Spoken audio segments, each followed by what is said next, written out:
and welcome to Basketball Talk Pro. My name is Ron Ecker. Today we're going to start, this will be the first part of a three-part series. It's about a drill.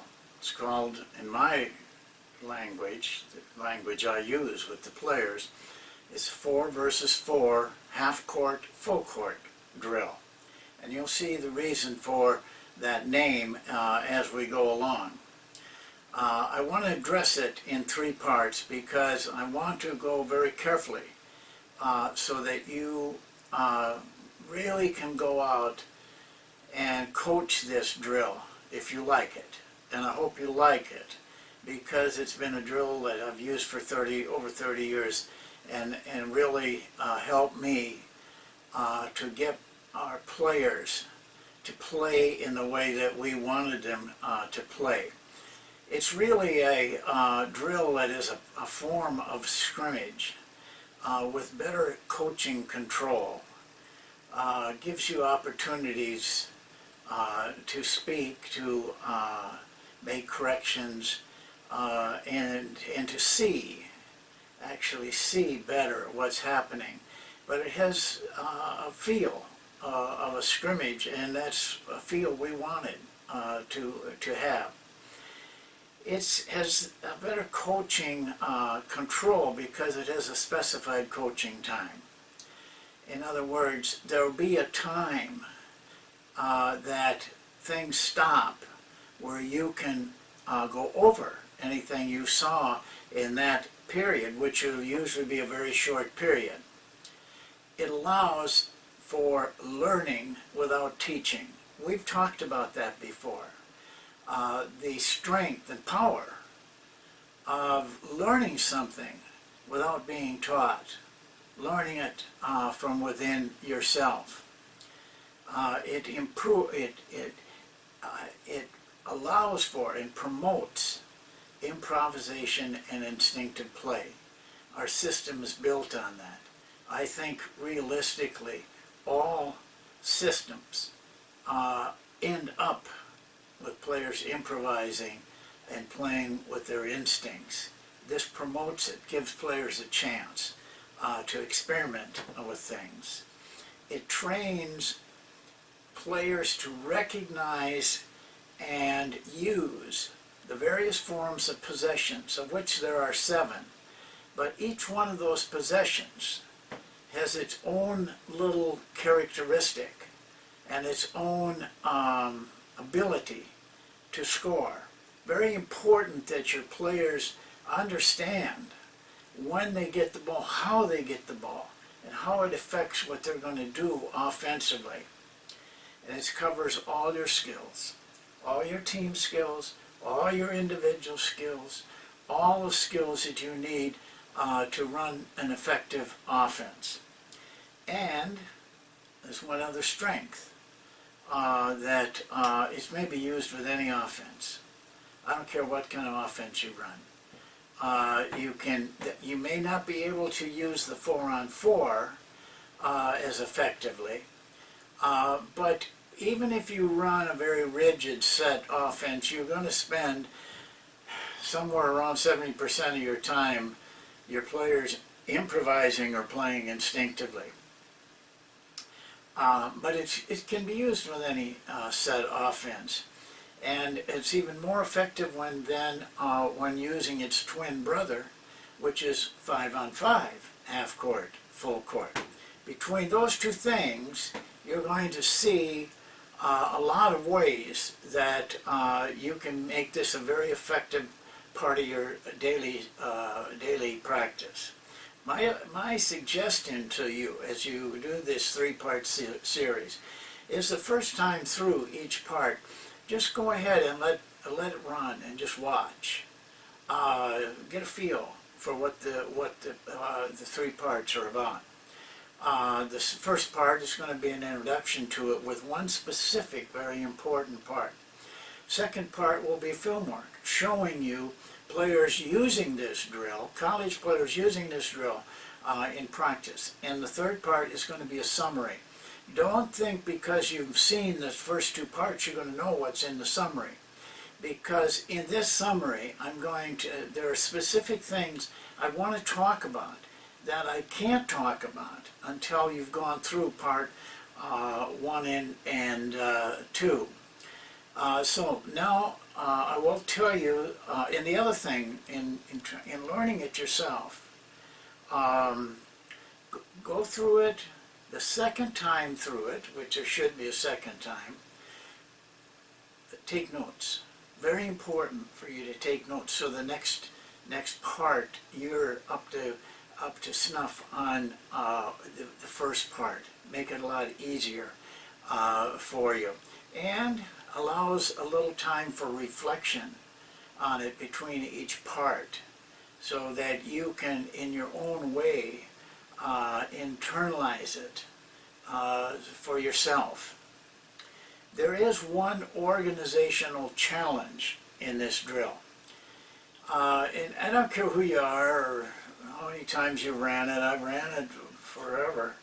But I still get a little bit mixed up once in a while. And I'll show you why that is true. It's not enough to negate anything. And I certainly wouldn't change the drill to make it easier to be understood. The drill needs to be run as I'm going to be showing you.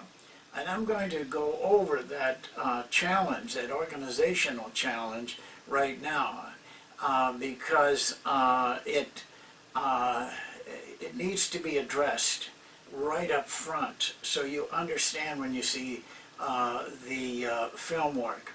Basically, each team will get a full court offensive situation and a half court defensive situation. And so the defense gets the same thing in reverse.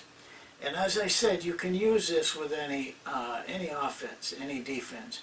I used it in China a lot because we played against a lot of zone defenses. I used it with running the zone offense and zone defense in a 5-on-5, not in the 4-on-4.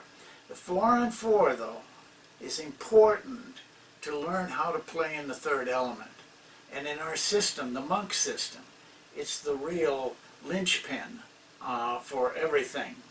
So now I'd like to take you to the whiteboard and show you where this one challenge is and how you can deal with it.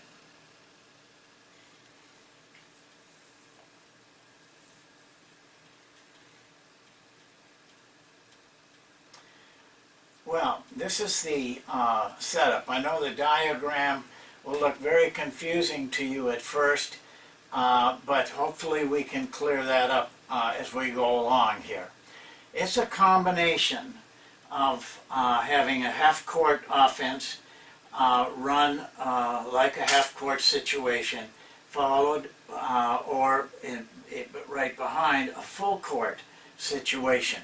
Even though we call it full court, it may be just getting it after a made basket and bringing the ball up the floor. So let's start with A having the ball, and they're going to start in a half court. B is defending them in their defense in a half court. Let's assume that A runs their whatever they're running and they score, so that B now gets it on a 1 after a made field goal. So there is no stoppage here. B immediately takes the ball out of bounds and starts to bring the ball down using the method they would use. Defense is using the method they would use. In our case, we would be trying to contain with a press. So they come down, and here's the tricky part. They will then, as normal in a game, they would come down, set up, and run a play or run a any kind of half court. Let's assume they ran and shot and missed. Now, A should be getting the ball back on a defensive rebound and going into a full court. But in this drill, they don't. If they get the ball after a full court, a full court for B is always followed by a half court for B, regardless of what happens here. So now B would take the ball back and run a half court. They get a half court every time they get a possession. They get a full court every time they get a possession. So B runs it, runs their half court, and something happens, a turnover. But it's a 6 turnover. That means that A is going to get the ball out of bounds over here. Okay, A takes the ball out of bounds. They approach this like they would approach any 6 possession in a game. The defense approaches it the same with their containment defense. So now A runs the ball down, in their method of getting down to a half court. Because it's after a made, they're going to have to set up. The defense will be set, and they run whatever they want to run. It's in a half-court situation. Could be a play, could be monk offense, whatever. In this case, with 4-on-4, it's a monk offense. Say that they are running that offense after the full court. They're coming all the way down, and B gets a steal. B gets the steal, number 4, but they don't do anything. We don't allow them to fast break afterwards. Because A had a full court, they now get a half court, like B did down here. Now these are break points, coaches, where you have a specified time where you can make corrections, where you can talk to the team. You can talk to them about pace. You can talk to them how you want that ball entered. All kinds of great coaching situations.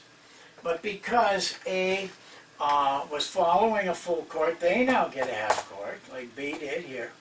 They run their half court, they shoot and miss, and now B gets it on a defensive rebound. So they immediately don't have to stop now, because this is after a half court.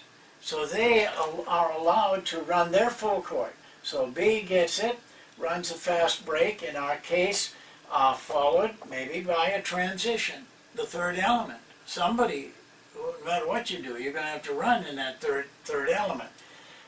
So now, let's say they score here. Normally then, A would get the ball out of bounds again. But because it's following a full court, B gets a half court right here. So they bring the ball back just like they did up there, and they run a half court.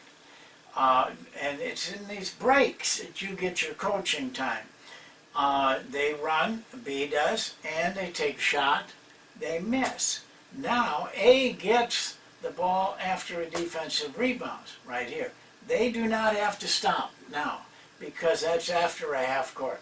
So immediately they go into their fast break and into transition, and let's say that they get fouled and make a free throw. Normally, that would be taking the ball out of bounds after a 2. But because it was after a full court, they set up and run a half court again. And it's after these half courts, each one of them, that you get the time to substitute players so that you can work in different players. We'll go through that a little bit more later on. But I want you to understand that every team starts with a half court and gets a full court, or starts with a full court and gets a half court. So you're getting a half court and a full court every possession, and gives you practice time in those situations. As you go through this, you will be expected to know how to react to any possession, any type of possession of getting the basketball. You should be prepared as a coach to prepare your players to understand how they're getting the ball, whether it's a 3, a 1, a 6, and what they're to do, how they handle that, both offensively and defensively. A lot of coaching here. You get a lot of coaching time, but you also allow your players to have a freedom kind of play like a scrimmage, but it's under control. Scrimmages can get very sloppy. This does not get sloppy. We keep it that way. This is using a 4-on-4, but remember, you can use this with a 5-on-5, same way, same drill. And at this point you could run plays. Like in our system, we would run cut 1 on a 5-on-5. But here's another thing we do. When we run 4-on-4, we may run cut 1 without a high post man, say for example. That's the normal one we use a lot. So they're using only 4 players, but they're running cut 1. Or we may just take a portion of cut 1. Or we may run one of the sets in cut 1. It might be cut 2. It might be automatic, and we take a person out. You could do this with a middle pick and roll, and normally there'd be 3 guys standing. Just take out one of the standing guys, and you can adjust it to how you want to learn to play defense on it. Terrific and powerful. This is something must be learned. So now, take your notes. Get out on the floor. Try it out. Get a feel for that. You're going to make mistakes. I make them every practice. You'll see in the film work that I forget whether it's a half court or a full court. Not to worry. Players will tell you. And I like that. I like the fact that the players are aware and sorting these things out instead of just going through the motions. So that's part 1. Part 2, we go to the film work. You'll see this in action, and then this will make more sense. But without this, you'd be drowning in part 2. So that's it. Thanks for watching. We'll see you next time with part 2. Thank you.